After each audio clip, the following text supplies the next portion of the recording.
ہماری جماعت گئی تھی، تو ہمارے وہاں جو پاکستانی بچے بہت زیادہ ڈرگز میں پھنس گئے ہیں، ماں باپ نے بڑا ظلم کیا، پاکستانیوں کے پاس بہت پیسہ ہے، لیکن انہیں صرف پیسہ ہی بنایا، اپنی اولاد کو دین نہ بتایا۔ تو ہمارے بہت بچے ڈرگز کے کاروباری بن گئے، تو جیلوں میں پڑے ہوئے ہیں کچھ میں۔ تو میں مقامی لوگوں سے کہا یار مجھے کسی جیل میں، چونکہ میں یہاں بھی جیلوں میں جاتا ہوں بیان کرنے کے لیے، یا مجھے کسی جیل میں لے جاؤ، میں وہاں ان بچوں سے بات کروں گا۔ تو پریسٹن جیل میں لے گئے مجھے، تو وہاں ہم نے مسلمانوں کو اکٹھا کیا، کوئی انڈیا کے بھی تھے، پاکستان کے نوجوان زیادہ تھے، کیسز سارے یہ ڈرگز کے تھے، ایک دو کیس کوئی اور تھے لیکن زیادہ یہی نشہ بیچنے کے چکر میں تھے۔ تو میں نے ان کو بٹھا کے بات کی، ان سے توبہ کروائی، بڑے خوش ہوئے وہ۔ پھر انہوں نے کہا جی ہم آپ کو جیل کا وزٹ کرواتے ہیں۔ میں نے کہا دکھاؤ بھائی، پاکستان کی جیلیں بھی دیکھی ہیں، وہاں کا نظام بھی دیکھا ہے۔ میں جب یہاں جاتا ہوں جیل میں تو وہ جو یہاں سمنا جیل ہوتا ہے اس کے لیے پورا وہ گارڈ آف آنر ہوتا ہے، سپاہی ہوشیار باش۔ ان کا سمنا جیل آیا اکیلا، کوئی آدمی ساتھ ہی نہیں، اتنی طاقتور حکومت کو سمنا جیل اکیلا ہمیں آ کے ملا اور ہمیں دعوت دی کہ آپ آج ہمارا تھوڑی مصروفیت ہے، آپ دوبارہ تشریف لائیں اور ہمارا جیل وزٹ کریں۔ وہ چلا گیا تو مجھے بتایا گیا کہ یہ تو سمنا جیل صاحب، تو میں کہا ابھی ساڈا ہم تھڑ تھلی مت جاندی، یہ کون ہے؟ آگے لگ ٹپ بھی گیا تو پتہ ہی نہیں لگا کس دن۔ تو انہوں نے جیل دکھائی، تو کوئی 850 کی کیپیسٹی تھی اور اس میں 650 قیدی تھے، یعنی اس سے کم رکھے ہوئے تھے، اور ایک کمرے میں 2، اسی میں ٹوائلٹ، اسی میں بیسن گرم ٹھنڈا پانی، اسی میں ٹی وی، اور اسی میں ان کے لیے نیٹ کی سہولت، ہر چیز، اور ہر قیدی کے لیے کوئی نہ کوئی پروفیشن سیکھنا ضروری۔ بہت سے شعبے بنے ہوئے دکھائے انہوں نے جس میں وہ کام کر رہے تھے، گورے بھی تھے اور ہمارے انڈین پاکستانی بھی تھے، انڈین بھی تھے، بنگالی کو نہیں دیکھا۔ اس کے بعد ہمیں وہ کچن لے گئے۔ ان کا جو کچن تھا وہ ہمارے 5 سٹار ہوٹلز کے کچن سے زیادہ صاف ستھرا، اور وہ چپس بن رہے تھے قیدیوں کے لیے، اور دوپہر اور رات کے کھانے میں 5 قسم کے کھانے ہوتے ہیں، 5 قسم کے، اور حلال کے لیے دیگ الگ ہے، پتیلے الگ ہیں، پلیٹیں الگ ہیں، حتیٰ کہ وہ چمچ جس سے سالن نکالا جاتا ہے وہ چمچ بھی الگ ہے، حلال، مسلمانوں کو حلال پرووائڈ کرنے کے لیے۔ اور پھر انہوں نے ہمیں ایک ہاٹ پاٹ دکھایا اتنا سا، وہ 150 پاؤنڈ کا تھا، وہ ہاٹ پاٹ کو 25,000 روپے کا ہاٹ پاٹ، کہ یہ اس میں مسلمانوں کے لیے رمضان میں ان کو سحری اور افطاری کا کھانا گرم ملے، یہ ہاٹ پاٹ بنایا گیا۔ چونکہ سحری کا ٹائم ان کا کھانے کا ٹائم نہیں، افطاری کا ٹائم ان کے کھانے کا ٹائم نہیں، تو پھر وہ کھانا اس میں رکھتے ہیں جس میں 8 گھنٹے کھانا گرم رہتا ہے، جیسے دیگ سے نکالا تھا ویسے گرم ہوتا ہے، اس لیے اس کی قیمت 25,000 یعنی 150 پاؤنڈ اس کی قیمت تھی۔ جتنے مسلمان قیدی ہیں اتنے ہاٹ پاٹ اس میں ہوں گے، وہ روزہ رکھیں نہ رکھیں ان کی سردردی، ان کی طرف سے ان کو وہ گرم کھانا ملے گا، سحری میں بھی افطاری میں بھی۔ جس دیگ میں کھانا تیار ہو رہا تھا وہ 9,000 پاؤنڈ کی دیگ تھی، یعنی کوئی 16 لاکھ کی وہ دیگ تھی۔ میں نے کہا یہ کیا بلا ہے کہ 9,000 پاؤنڈ کی دیگ۔ ان کا جی بس اس میں کچھ کرنا نہیں پڑتا، کھانا بنانے والے کو ڈال دیتے ہیں سب کچھ، اور جب زیادہ کوانٹٹی ہو تو نیچے سالن کھانا لگ جاتا ہے، گوشت لگ جاتا ہے، سبزی لگ جاتی ہے۔ تو اس میں یہ خصوصیت ہے کہ اس میں لگتا کچھ نہیں ہے، اپنے آپ ہی ہر چیز تیار کر کے آٹومیٹک ہے، ڈال کے وہ فارغ ہو جاتے ہیں اور کھانا تیار ہو جاتا ہے، آگے تقسیم کر دیتے ہیں۔ اور پیچھے انہوں نے ہمیں وہ دکھائے ان کے جو فریج اور فریزرز اور جہاں سے کچا میٹیریل آتا ہے، وہ اتنا تنکا بھی مجھے نظر نہیں آیا، اتنا ٹیشو پیپر نظر نہیں آیا، صاف ستھرے۔ سب سے عجب بات جو آپ کو بتانے والی تھی کہ کسی جیل کے افسر کو اجازت نہیں کہ قیدی کو انگلی بھی لگائے، وہ چاہے گالیاں دیں، چاہے پتھر ماریں، چاہے ان کو برا بھلا کہیں، ان کو اف کرنے کی بھی اجازت نہیں۔ ساڑھے تک لمحے پا کے فنائیاں پھیر دیتے، اور باقاعدہ ٹی وی کیمرے لگے ہوئے ہیں کہ چیک کیا جا رہا ہوتا ہے کہ کوئی کسی کو بے عزت تو نہیں کر رہا، ہاتھ تو نہیں اٹھا رہا۔ پھر ان کو خرچہ الگ ملتا ہے، ماہانہ خرچہ ملتا، ہفتہ واری خرچہ ملتا ہے، کچھ پاؤنڈ بتایا انہوں نے، مجھے یاد نہیں رہا۔ ایک بہت خوبصورت اس سے اتنا بڑا ڈپارٹمنٹل سٹور تھا، اتنا بڑا جتنا یہ آپ کا ہال ہے، صاف ستھرا، ضروریات زندگی کی ہر شے مہیا۔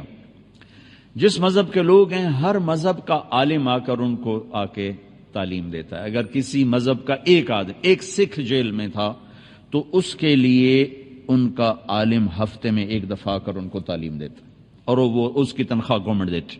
ایک یہودی ہے، ایک ہندو ہے، ایک بدھ ہے، عالم آئے گا۔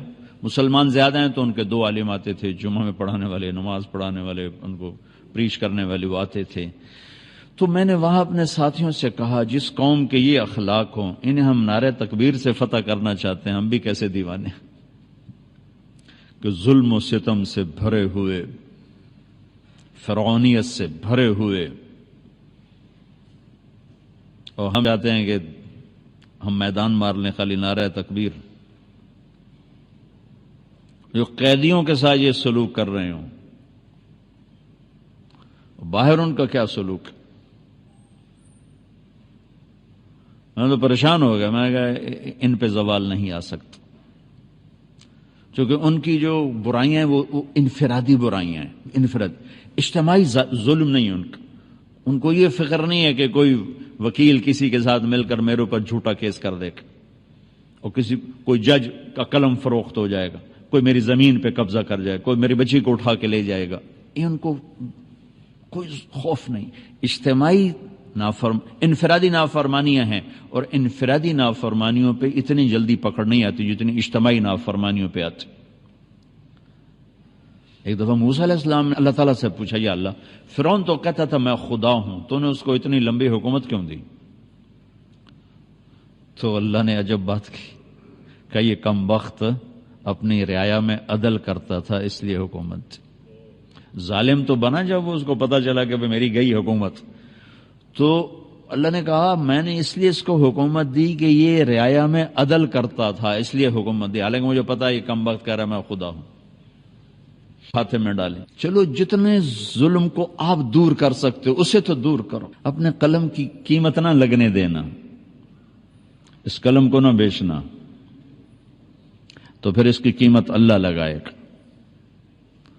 اور ایک جھلک اللہ کے نبی نے بتا دی ہے، ایک دن کا عدل 60 برس کی عبادت کے برابر ہے۔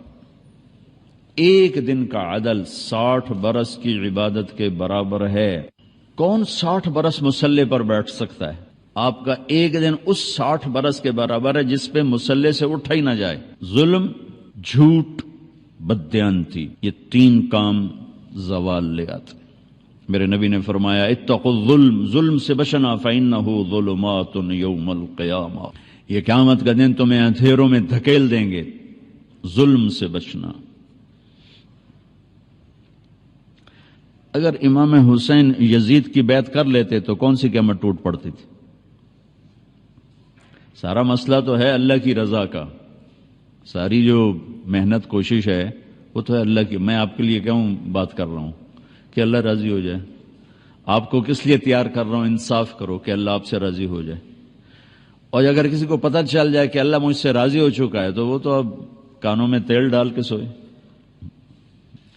اور یہ وہ شہزادے ہیں جنہوں نے ابھی عمل کی دنیا میں قدم ہی نہیں رکھا، ماں کا دودھ پی رہے ہیں، ماں کا دودھ ابھی چھوٹا نہیں ہے، اور اللہ کے نبی یہ خوشخبری سناتے ہیں حسن اور حسین جنت کے نوجوانوں کے سردار ہیں۔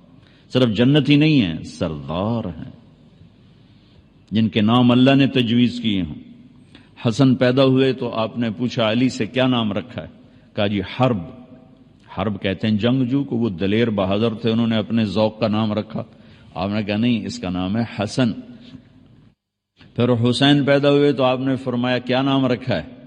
کہا جی حرب، وہی نام دوبارہ۔ کہا نہیں، اس کا نام ہے حسین۔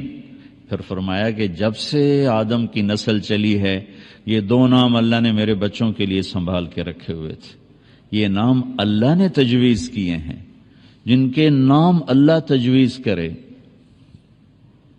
اور جن کو دودھ پیتے جنت کی سرداری کی بشارت ملے اور نبی کی گود جن کا بستر بنے، نبی کی کمر جن کی سواری بنے، گھر میں تشریف لاتے اور ایسے ہاتھ پاؤں ٹیک دیتے، ہاتھ اور گھٹنے زمین پر ٹیک دیتے اور کہتے آؤ بچوں میری کمر پہ چڑھ جاؤ، دونوں کو اپنی کمر پہ بٹھا لیتے اور پورے کمرے میں چکر لگاتے ایسے ایسے، پورے کمرے میں ایسے ایسے، اور پھر یوں منہ کر کے کہتے کیف مطیتکما، تمہارا اونٹ کیسا ہے بھائی، تمہارا اونٹ کیسا ہے بھائی۔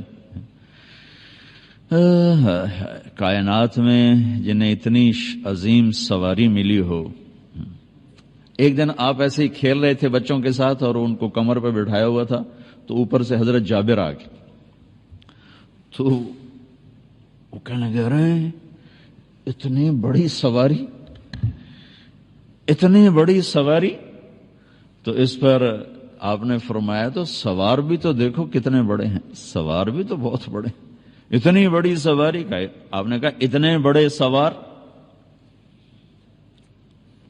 تو یہ معاملہ تو حل ہو چکا ہے کہ اللہ راضی ہو چکا ہے۔ یہ مسئلہ یہ ایک چھپا ہوا راز ہے، عمر گزر گئی تبلیغ میں، لیکن اللہ کی قسم پتہ نہیں ہے اللہ راضی ہے کہ ناراض ہے، اور یہ پتہ نہیں ہے کہ جو کچھ آج تک ہوا ہے اللہ کے فضل سے ہوا ہے یہ اللہ کی ناراضگی کا سبب ہے یا اس کی رضا کا سبب ہے۔ یہ جب آنکھ بند ہوگی اس راز سے پردہ اس وقت اٹھے گا کہ کیا وہ راضی ہے یا ناراض ہے۔ سارے اللہ کے بندے ڈرتے ڈرتے دنیا سے چلے گئے، لیکن یہ وہ لوگ ہیں جن کے اس راز سے پردہ اٹھایا جا چکا ہے اور ان کو بتایا جا چکا ہے جنت تمہارے لیے اور سرداری بھی تمہارے لیے ہے۔ تو یہ اگر ایک ظالم جان بچانے کے لیے تو کلمہ کفر بھی جائز ہے، تو ظالم کی بیعت کرنا کفر تو کوئی نہیں ہے، اور کفر نہیں ہے تو جان بچانے کے لیے اتنا تو کر سکتے تھے، اور اب صرف اپنی جان تھوڑی تھی، پیچھے سارا خاندان تھا، چھوٹے چھوٹے معصوم بچے تھے۔ اللہ اکبر، جس قوم کے پاس کربلاؤں کی تاریخ ہو وہ قوم خود ظلم کے خریدار بن جائیں تو زمین آسمان کانپے نہ تو اور کیا ہو۔ اس لیے تو یہ قصے تاریخ میں اللہ نے زندہ رکھے کہ کوئی قیامت کے دن کہہ نہ سکے جس ہن تک پتہ کوئی نہ ہی ساڑھے تا جی علم چی گل کوئی نہیں ہے کہ بدبخت یہ تاریخ ہے تیری، سورج بھی ڈوبتا ہے یہ نہیں ڈوبے، چاند گھٹتا اور بڑھتا ہے، ان کی بلندیاں نہ گھٹی نہ بڑھی، اتنی بڑھ گئیں کہ آگے بڑھنے کی چیز ہی کوئی نہیں رہ گئی تھی، تو اس کے بعد تم کیا کہتے ہو کہ جی سانتا جی پتہ کوئی نہ ہے، میرے تا جی چھوٹے چھوٹے بچے ہیں روٹی کی تو کھواوا، تو میرے نبی کے بچے تو گردنیں کٹوا کے نیزوں پہ چڑھ گئے تھے، تمہاری اولاد اس سے زیادہ پاکیزہ تھی۔ میرے بچے کا ہاتھ ٹوٹا، چھوٹا سا تھا، دیوار سے گر گیا، وہ چیخ رہا تھا، مجھے اس کا رونا دیکھا نہ گیا، میں باہر چلا گیا، بیٹھ نہیں سکا، اور جو اپنے بچوں کو ذبح ہوتا دیکھ رہا ہو کیا جگر ہے۔ پھر اس قوم کا وکیل پیسوں پہ ایمان بیچ دے اور جج پیسوں پہ ایمان بیچ دے، اب بیوروکریٹس، میں تمہیں کیا رہوں، میرا تو ریڑھی والا ایمان بیچ کے بیٹھا ہوتا، میرا تو مزدور ظالم ہے، ریڑھی والا ظالم ہے۔ ہمارے زوال کا سبب سیاست نہیں، نہ سیاستدان ہیں نہ پارٹی ہیں، ظلم، جھوٹ، بددیانتی، یہ تین بڑے سبب ہیں۔ تو جتنا آپ عدل دے سکتے ہو میرے بھائیو اتنا تو دو، اتنا تو دو۔ یہاں تو جان تک کے سودے کر دیے کہ نہیں، یہ نہیں ہو سکتا کہ ظالم کی تائید میں میرا ہاتھ بلند ہو، یہ نہیں ہو سکتا، کاٹ دو، لیکن ظلم کی تائید نہیں ہو سکتی۔ لیکن ہمیں سارا دن رواجی، محرم آتا ہے 10 دن کے رو پیٹ کے بعد جنت واجب ہوگی، جنت اتنی سستی ہے کہ خالی رونے سے جنت مل جاتی۔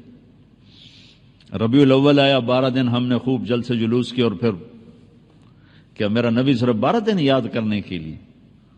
ہر پل ہر سانس جسے یاد کرنا فرض عین ہو، صرف 12 دن کے رسم و رواج سے میرے رب نے محبوب بنایا ہو، حبیب بنایا ہو، لارڈ سے کبھی محمد، کبھی احمد، کبھی ماہی، کبھی حاشر، کبھی عاقب، کبھی فاتح، کبھی خاتم، کبھی ابو القاسم، کبھی طہ، کبھی یاسین، کبھی شاہد، کبھی مبشر، کبھی نذیر، کبھی داعی اللہ، کبھی سراج منیر، کبھی عزت سے بولا یا ایھا النبی، کبھی احترام سے بولا یا ایھا الرسول، کبھی محبت سے بولا یا ایھا المزمل، کبھی لارڈ سے بولا یا ایھا المدثر۔ یہ 4 لفظوں میں کیا میرے رب نے دکھا دیا، یا ایھا النبی۔ آدم علیہ السلام سے بات کی، یا آدم، نام لیا۔ نوح علیہ السلام سے بات کی، یا نوح، اے نوح۔ ابراہیم علیہ السلام سے بولے، یا ابراہیم۔ موسیٰ علیہ السلام سے بولے، یا موسیٰ۔ داؤد علیہ السلام سے بولے، یا داود۔ زکریا سے بولے، یا زکریا۔ یحییٰ سے بات کی، یا یحییٰ۔ عیسیٰ سے بات کی، یا عیسیٰ ابن مریم۔ 8 نبیوں سے بات کی ہے، نام لے کر کیا ہے، یا آدم اسکن انت وزوجک الجنہ، یا نوح اہبط بسلام منا، یا ابراہیم قد صدقت الرؤیا ما تلک بیمینک یا موسیٰ، یا داود انا جعلناک خلیفہ، یا زکریا انا نبشرک بغلام، یا یحییٰ خذ الکتاب بقوہ، یا عیسیٰ ابن مریم انت قلت للناس۔ 8 نبیوں سے بات کی، نام لیا ہے۔ اپنے نبی سے بات کی، یا محمد نہیں، یا احمد نہیں، یا ایھا النبی، عزت۔ پھر اس سے اوپر کا لیول، ساتھ پروٹوکول شامل کیا، یا ایھا الرسول۔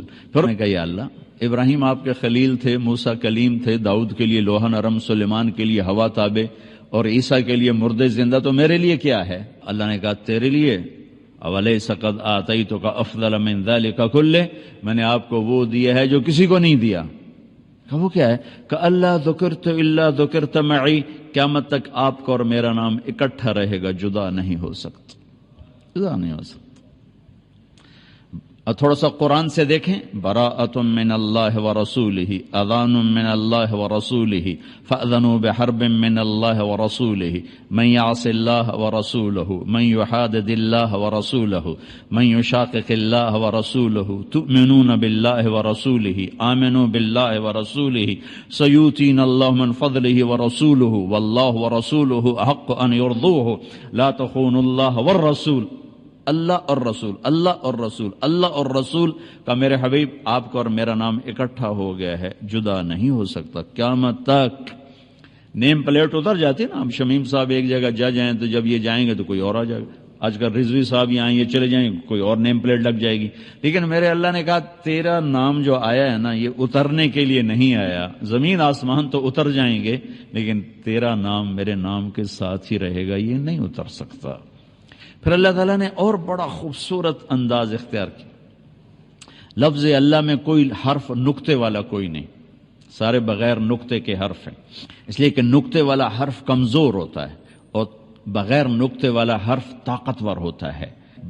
بغیر نقطے والے حرف میں قوت زیادہ ہے اور نقطے والے حرف اس کے مقابلے میں کمزور ہے۔ تو اللہ نے اپنے نام کے لیے حرف استعمال کیے بغیر نقطے والے، اللہ، اور اپنے نبی کے لیے نام جب پسند کیا تو وہ حرف لے کر آیا جس میں نقطہ کوئی نہیں، محمد، اور دوسرا جب نام لے کر آیا تو وہ لے کر آیا جس میں نقطہ کوئی نہیں، احمد۔ پھر برابری کی ترازو تول کے عدل کیا، اللہ 4 حرف ہیں، محمد 4 حرف ہیں، اللہ 4 حرف ہیں، احمد 4 حرف ہیں، اللہ میں 4، محمد میں 4، احمد میں 4۔ پھر لا الہ الا اللہ 12 حرف ہیں، محمد الرسول اللہ 12 حرف ہیں۔ لا الہ الا اللہ میں 12 حرف ہیں، محمد الرسول اللہ میں 12 حرف ہیں، اللہ 4 حرف، محمد 4 حرف، احمد 4 حرف۔ جہاں اللہ اتنی عزتیں دے رہا ہو، ہم نے صرف ربیع الاول رکھا ہوا ہے، باقی سارا سال یاد نہیں کرنا، محرم رکھا ہوا ہے، باقی سارا سال یاد نہیں کرنا۔ تو بھائیو میں کیا عرض کروں، دکھڑے ہیں، تقریر میں نے کیا کرنی، دکھ ہیں، دکھ شیئر کیا ہے آپ کے ساتھ۔ عدل کو ساتھی بناؤ۔ یہ قلم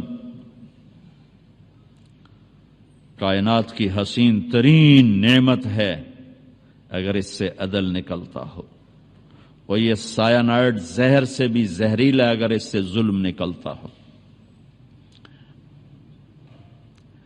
اگر یہ قابل فروخت ہے تو اس سے خوفناک چیز کوئی نہیں آپ کے لیے، آپ کے معاشرے کے لیے۔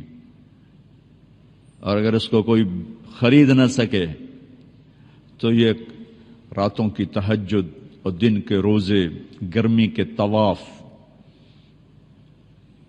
سرد راتوں کا جاگنا، اس سے اس قلم کے ایک لفظ کی قیمت زیادہ ہے۔ میرے رب کی بارگاہ میں سجدہ کرنے والوں کی کمی کوئی نہیں ہے، آسمان بھرا پڑا ہے۔ رکوع کرنے والوں کی کمی کوئی نہیں ہے، آسمان بھرا پڑا ہے۔ عدل والوں کی کمی ہے، ظلم کا بھرا دیس ہے۔ میں آپ کی منت کرتا ہوں، اگرچہ اس قانون میں عدل کہاں سے آئے گا؟ ایک شخص نے عرض کی، یا رسول اللہ میں چاہتا ہوں سب سے بہترین انسان بن جاؤں۔ تو آپ نے کہا لوگوں کو نفع پہنچایا کر، سب سے بہترین انسان بن جائے گا۔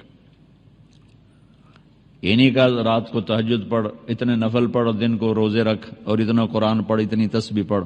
کہا لوگوں کو نفع پہنچا، سب سے بہترین بن جائے گا۔ اور جو نفع آپ پہنچا سکتے ہو تو کوئی بھی نہیں پہنچا سکتا۔